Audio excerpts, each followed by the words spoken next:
Hello, how's everybody doing today? This is Patrick, and welcome to Palm OFCC, where I attempt to do 25 minutes of free code camp every day, hopefully. Today we are hopefully going to finish up applied visual design and then move into applied accessibility. So let's not beat around the bush here. Let's start our 25 minutes using the Tomato Timer website, in case you're wondering what this is. 25 minutes, and let's go. Alright, so I read this on the last video. Talks about before and after making a heart. It must have a defined content property. Let's see. Or that produces a yellow rectangle. Alright, let's take a look at this. Transform the element on the screen to a heart. In the after selector, change the background color to pink and the border radius to 50. Let's see what we got here. We got a div class heart, okay, which is background color pink, height, width, transform, nothing there. We got before with no content, color pink, border radius with top. Okay, so I don't know if we cut all this out, will something disappear? Doesn't look like anything disappeared. What if we cut out this part? What will disappear? Okay, pretty much everything. So the blue is after, okay? So this pink box right here is position absolute margin auto, so it centers it on the page. How do they push it down to the middle of the screen here is what I'm wondering. Maybe here and before. I wonder if we change this to 0, what'll happen? Nothing, so we're going to do negative 25. Position absolute. I wonder if we put this to relative, what would happen?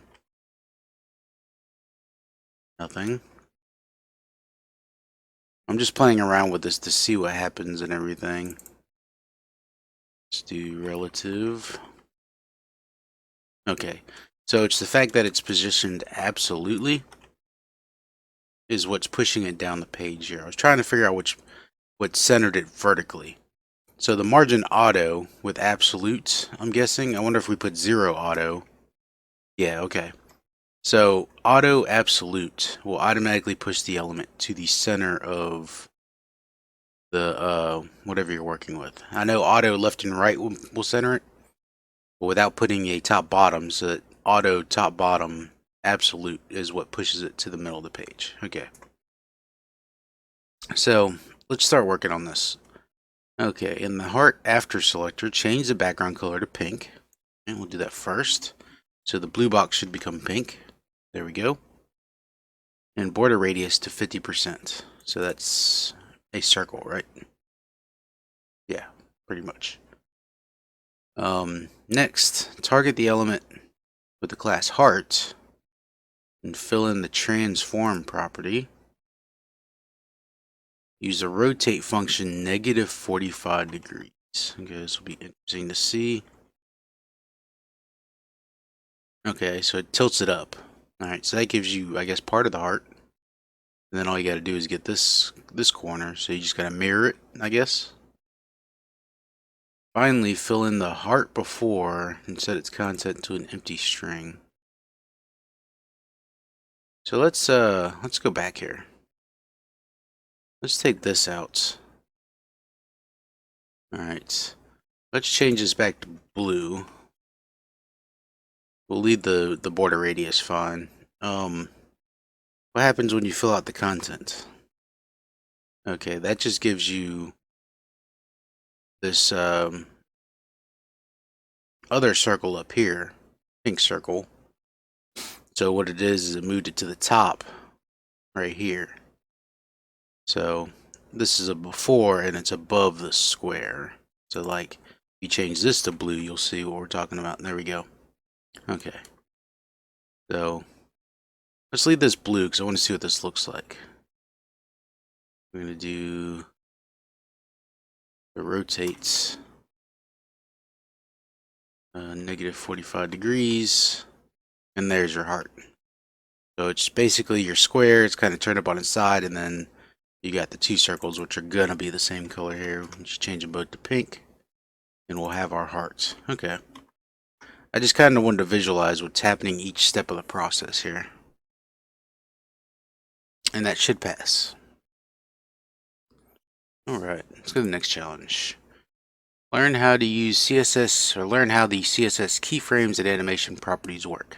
To animate an element, you need to know about the animation properties and the keyframes rule. The animation properties control how the animation should behave, and the keyframes rule controls what happens during the animation. There are 8 animation properties in total. This challenge will keep it simple and cover the two most important ones. Animation name sets the name of the animation, which is later used by keyframes at keyframes. You tell CSS which rules go with which animations. Okay.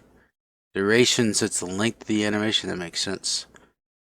The at keyframes is how to specify exactly what happens within the animation over the duration. This is done by giving CSS properties for specific frames during the animation, with percentages ranging from 0% to 100%. You compare this to the movie. The CSS properties for 0% is how the element displays in the opening scene, and 100% is how the element displays at the end, right before the credits roll. Then CSS applies the magic to transition the element over the given duration to act out the scene. Here's an example usage of keyframes. So, just targeting an ID of animation name colorful, duration 3 seconds. Okay, so at keyframes, and here's your animation name colorful. At 0%, the background color is blue, and then at 100%, it's yellow. So over 3 seconds, it's going to transition from blue to yellow. For the element with the anim ID, the code snippet above sets the animation name to colorful and sets the animation duration 3 seconds. Then the keyframes rule links to the animation properties with the name colorful. It sets the color to blue at the beginning, which will transition to yellow at the end. You aren't limited to only beginning end transitions. You could set properties for the element any percentage in between. Okay. Create an animation for the element with the ID rect. Alright. By setting the animation name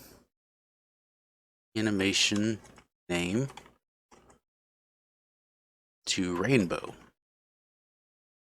and the animation duration, I didn't put my semicolon in there, to 4 seconds. Next, declare an at keyframes. So we're going to do at keyframes rainbow, right? Then we're going to do beginning of the animation 0%. We're going to do background color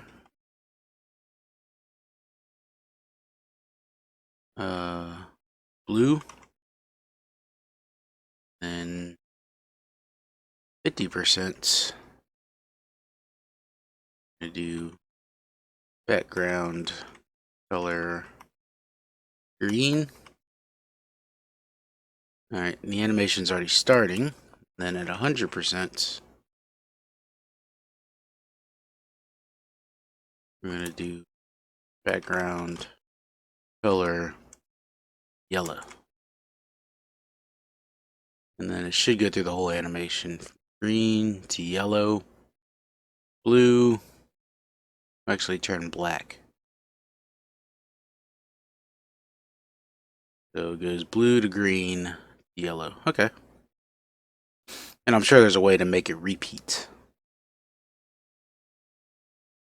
Alright. Run the test. And there we go. Let's go to the next challenge. Use CSS animation to change the hover state of a button.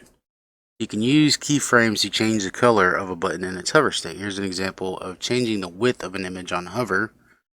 So image hover animation name with animation duration 500 milliseconds, and then there's the keyframes here. Okay. Note that MS stands for milliseconds, where 1,000 milliseconds equals 1 second. Use CSS keyframes to change the background color of the button element so that it becomes this color when the user hovers over it. Keyframe rules should only have an entry for 100%.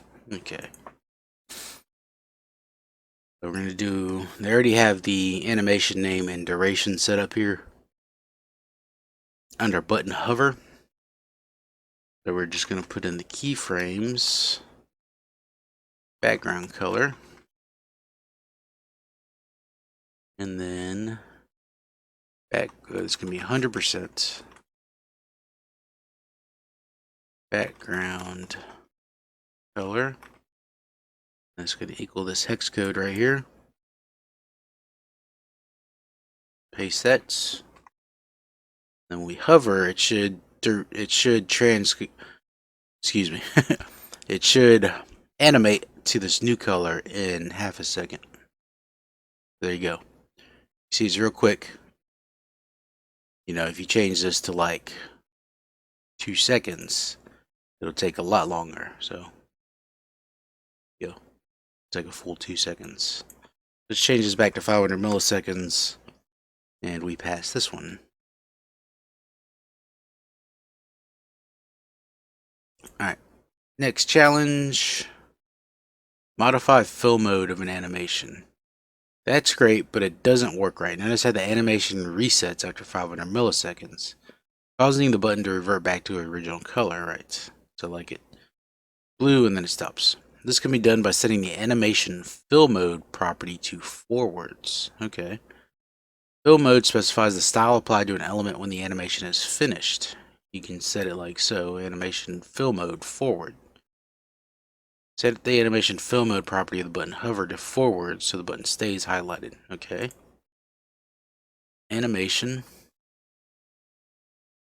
fill mode forwards. Okay, should stay blue. As long as you hovered over it, it's blue. Okay. I've done this before with buttons, but I don't think I used an animation. I think I just used a transition on a hover. Like a transition time. I think that's something else in CSS, if I remember correctly. Like I said, it's been a while, but this works as well. Alright.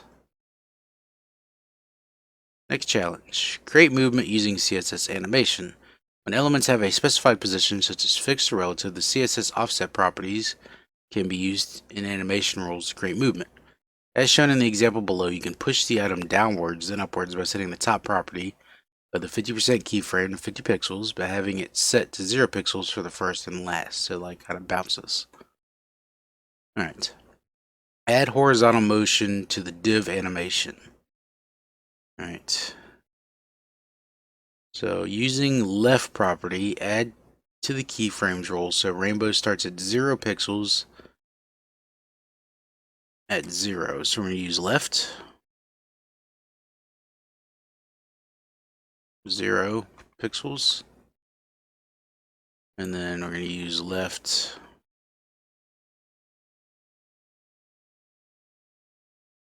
25 pixels, so it should start moving diagonal. There we go. And then left negative 25 pixels, so to go even further. Yeah. So the first movement down is slight to the right, and then it moves even more to the left. Okay. That makes sense. Run the test. Alright, next challenge. Create visual direction by fading an element left to right. For this challenge, you'll change the opacity of an animated element so it gradually fades as it reaches the right side of the screen. And the displayed animation, the round element with the gradient background, moves to the right 50% mark of the animation per the keyframes rule. Okay. So like, let's take a look at that animation real quick. There we go. Target the element with the ID ball, add the opacity. So let's put it up here. It's after the background. Opacity, I'm going to set it to 0.1. So it's almost transparent.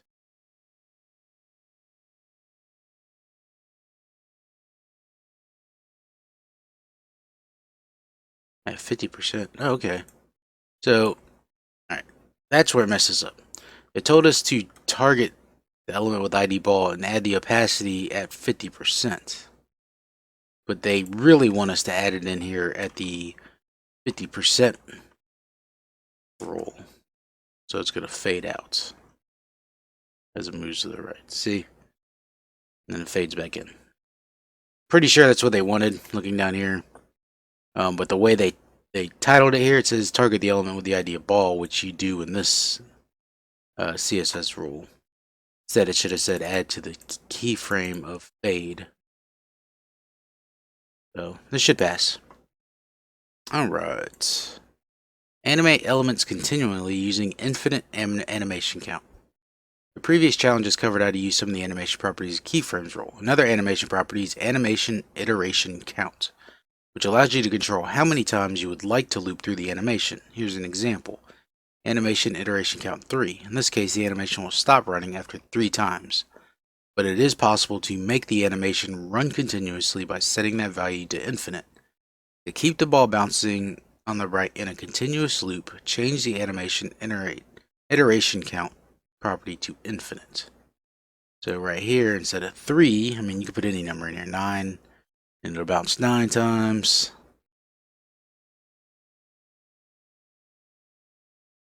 And then stop, but we're going to change it to infinite, so it lasts forever. And it will never stop bouncing. Alright, let's go to the next challenge. Make a CSS heartbeat using infinite animation count. Here's one more continuous example, the animation iteration count, the property that uses the heart you designed in the previous challenge. The 1 second long heartbeat animation consists of 2 animated pieces. The heart elements, including before and after pieces, are animated. So, hold on. Are animated change size using the transform property, and the background div is animated to change its color. So here you got animation name of back div. So let's look at that one, which just changes the color. And then the after, you got no animation. The before, you don't have any animation. Okay, so you got back. So there's a different div here. You got a div class back and a div class heart. So the back is fixed. Wait. Back div. Okay. And then you have heart, animation name beat. Okay. I think I got that.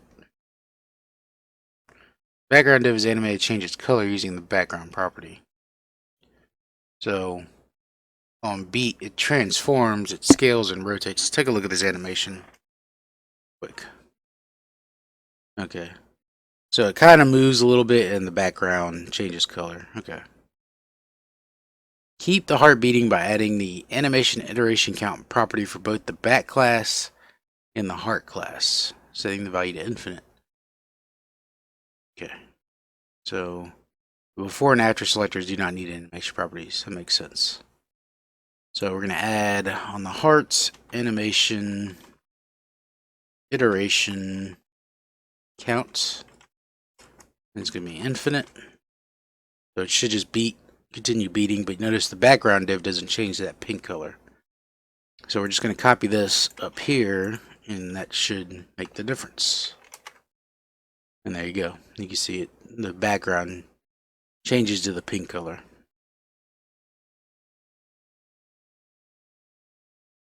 Pretty cool. Make this a little wider here.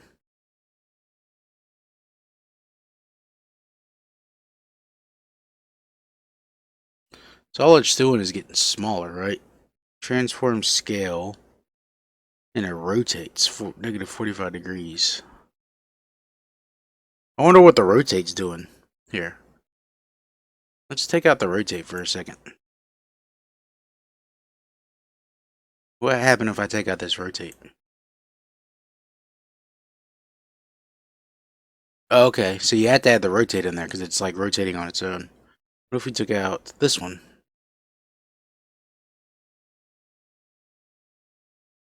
Okay, that's interesting. Let's put those back in there. Alright, should pass test. Alright, let's go to the next challenge. Almost done with applied visual design. Animate elements at variable rates.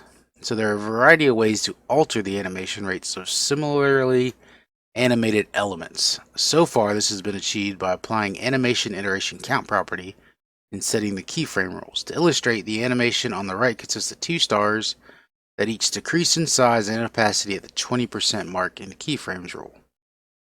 Okay. Which creates the twinkle animation. You can change the keyframes rule for one of the elements so the stars twinkle at different rates. Alter the animation rate for the element with the class name star1 by changing its keyframes rule to 50%. So star1 has the twinkle1 animation, so we're going to change twinkle1 to 50%, and they should twinkle. Yeah, as you can see, they're kind of offset now. They're not following the same animation, so that's pretty easy. All right, 90%, getting there. Let's go to the next challenge. Animate multiple elements at variable rates. In the previous challenge, you changed the animation rates for 2 similarly animated elements by altering their keyframe rules. You can achieve the same goal by manipulating the animation duration. Okay. In the animation code running in the editor, there's 3 stars in the sky that twinkle at the same rate on a continuous loop. So let's see here.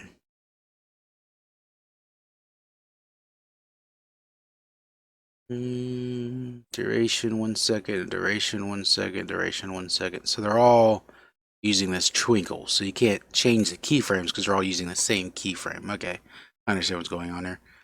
To make the twinkle at different rates, you can set the animation duration property to different values. All right. So star 1 is going to be 1 second. So that's going to stay the same. Star 2 is going to be 0.9 seconds. So it's going to offset it just a little bit. See, it's offset just a little bit. These two are still at 1 second. And then this one, we're going to change to 1.1 seconds. So it's going to be a little longer. There we go. So now they're twinkling at different rates. Cool. Alright, let's run the test. Let's go to the next challenge. Change animation timing with keywords. In CSS animations, the animation timing function property controls how quickly an animated element changes over the duration of the animation. If the animation is a car moving from point A to point B in a given time, your animation duration, the timing function, animation timing function, says how the car accelerates and decelerates over the course of the drive. Okay.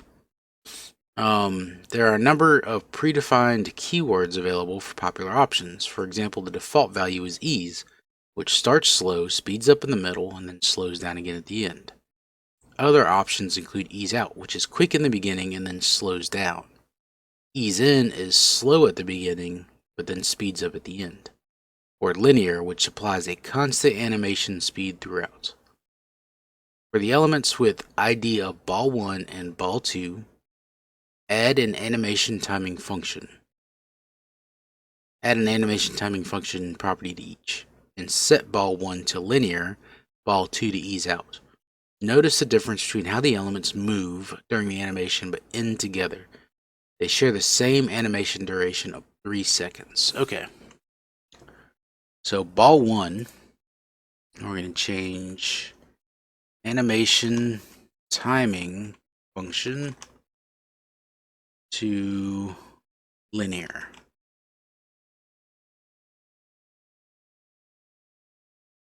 You can't really tell the difference here.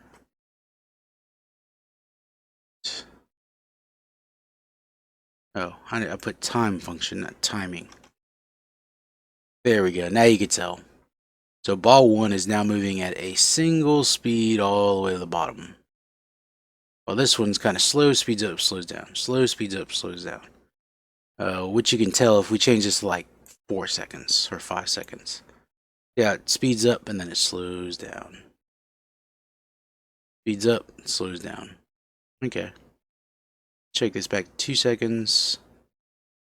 Alright, this next one is going to be... Looks like our time is up on the 25 minutes. But we'll go ahead and finish out this challenge. This one's going to be ease out. So it's going to start fast and then slow down as it goes towards the end. So let's do 5 seconds again. So it's faster, but then it slows down as it goes along. That makes a lot of sense. Okay. This was like a longer animation. Like say we did... It's kind of weird. It's like lift, lift. Okay, keyframe. So let's change this to like 400. There you go. You can see it makes a lot more. It's more radical. You can see how it slows down as it goes along. Alright. So this should pass. And there we go. Alright, folks. That'll do it for today. When we come back, we're going to learn how Bezier curves work, which still... I've heard of Bezier curves for the longest time, and I just, for some reason, my mind can't grasp them, how they work. I think it's a mathematics thing that I just didn't learn enough about, or even learn any of back when I was learning math. I don't know, what is that? Is that considered calculus or trigonometry? I'm not sure. But yeah, if you watch this, appreciate you watching. Remember, this is an accountability thing for me, just to see if I can make it through the whole free code camp thing, or free code camp, boot camp, I guess you could call it. But yeah, I will hopefully see you all tomorrow. Have a good one.